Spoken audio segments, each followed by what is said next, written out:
Iran மீது America, Israel நாடுகள் தாக்குதல் நிகழ்த்துவதால் திருப்பூர் பின்னலாடை ஏற்றுமதி பாதிக்கப்பட்டுள்ளதாக ஏற்றுமதியாளர்கள் தெரிவித்துள்ளனர். இதுகுறித்து இந்த செய்தி தொகுப்பில் விரிவாக பார்க்கலாம்.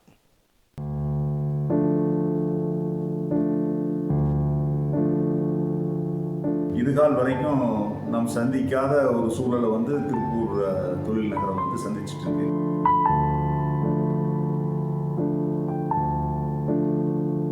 இந்தியாவில் ஆயத்த ஆடை உற்பத்தி மற்றும் ஏற்றுமதியில் திருப்பூர் முக்கிய பங்கு வகிக்கிறது. இங்கு தயாராகும் ஆடைகள் உலகின் பல நாடுகளுக்கும் ஏற்றுமதி செய்யப்படுகின்றன. இந்தியாவின் ஆயத்த ஆடை ஏற்றுமதி வர்த்தகத்தில் அமெரிக்கா, ஐரோப்பிய நாடுகள், பிரிட்டனுக்கு அடுத்தபடியாக ஐக்கிய அரபு எமிரேட்ஸ் நாடுகள் உள்ளன.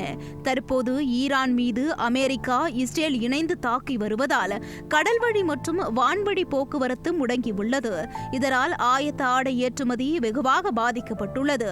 இந்தியாவிலிருந்து அனுப்பப்படும் சரக்குகள் பெரும்பாலும் துபாய் சென்று அங்கிருந்து மீண்டும் செல்லும் வகையில் அனுப்பப்பட்டு வருகிறது. வான்வழி சரக்கு அனுப்புவது கூடுதல் செலவு என்பதால் கடல்வழி போக்குவரத்தையே அதிகமாக பயன்படுத்தப்படுகிறது. ஹார்முஸ் ஜலசந்தி கடல் வழியாக கப்பல் மூலம் சரக்குகள் அனுப்பி வைக்கப்பட்டு வந்தன. தற்போது போர் பதற்றத்தால் ஹார்முஸ் ஜலசந்தி கடல் வழியை ஈரான் மூடியுள்ளது. கேப்டவுன் வழியாக சரக்கு கப்பல் 20 நாட்கள் சுற்றி செல்லும் நிலை ஏற்பட்டுள்ளது. இதனால் குறித்த நேரத்தில் கோடைக்கால ஆடை சரக்குகளை வர்த்தகர்களிடம் உரிய நேரத்தில் சேர்க்க முடியாத நிலை ஏற்பட்டுள்ளது. மேலும் சுற்றி செல்வதால் ஒரு கண்டெய்னருக்கு இந்திய மதிப்பில் 1,30,000 முதல் 3 லட்சம் ரூபாய் வரை கூடுதலாகவும் செலவாவதாக கூறப்படுகிறது. துபாய் உள்ளிட்ட நாடுகளின் விமான நிலையங்கள், துறைமுகங்களின் செயல்பாடுகள் முடங்கியதால் ஏராளமான சரக்குகளும் வெளியேறாமல் தேக்கமடைந்துள்ளன.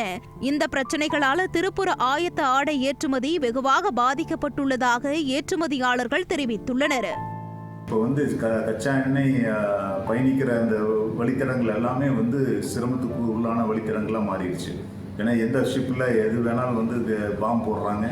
இப்போவே கிட்டத்தட்ட 2 ஷிப்பில் ஆயில் ஏற்றிட்டு வந்த 2 ஷிப்பு இப்போது தீக்கிரையாகி உள்ளது அப்படிங்கிறது நம்ம செய்தியாக பார்க்குறோம். ஸோ இதனால் எல்லா ஷிப்பிங் கம்பெனியும் இப்போ அங்கங்கே நங்கூரம் போட்டு நிறுத்திட்டாங்க. ஸோ இப்போ இது ஒரு பெரிய அளவில் அந்த வர்த்தக தடை ஏற்பட்டுரும். இந்த வர்த்தக தடை ஏற்பட்டு அது ஒரு 10 நாள் கழித்து இந்த போர் நிற்கிது அப்படின்னு பார்த்தீங்கன்னாலும் அதுக்கு அடுத்து இதனுடைய தொடர் பணவீக்கமோ இல்லை தொடர் சிரமங்களோ பார்த்தீங்கன்னா அது கரெக்டாக அதுக்கு ஒரு 3-4 மாதங்கள் ஆனாலும் ஆச்சரியப்படுறதுக்கு இல்லை. இதுகால் வரைக்கும் நாம் சந்திக்காத ஒரு சூழலை திருப்பூர் தொழில் நகரம் சந்திச்சுட்டு இருக்கு. திருப்பூரில் உற்பத்தி செய்யப்படும் பின்னல் ஆடைகள் கோடைக்கால ஆடைகளை குறித்த நேரத்தில் வர்த்தகர்களுக்கு டெலிவரி செய்யவில்லை எனில் அந்த ஆடைகள் பயனற்று போய்விடும் என்றும் வர்த்தகர்கள் தள்ளுபடி கேட்பார்கள் என்றும் இது உற்பத்தியாளர்களை பாதிப்படைய செய்துவிடும் என்றும் திருப்பூர் ஆயத்த ஆடை ஏற்றுமதியாளர்கள் கவலை தெரிவித்துள்ளனர்.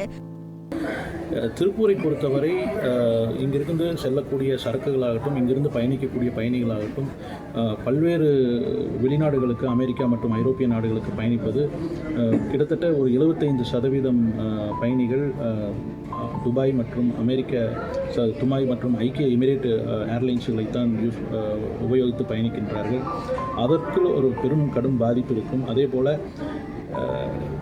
ஃப்ளைட்டில் செல்லக்கூடிய பல ஏற்றுமதி பொருட்கள், அது ஆடையாகட்டும் அல்லது பூக்கள் ஆகட்டும், உணவுப் பொருட்கள் ஆகட்டும், அதெல்லாம் கடுமையான ஒரு பாதிப்புக்கு உள்ளாகக்கூடிய ஒரு சூழ்நிலை தான் தற்போது நிலவுகிறது. அமெரிக்கா, இஸ்ரேல், ஈரானிடையே நடக்கும் போர் முடிவுக்கு வந்தால் மட்டுமே இந்த பிரச்சினை முடிவுக்கு வரும் என ஆயத்த ஆடை ஏற்றுமதியாளர்கள் தெரிவித்துள்ளனர்.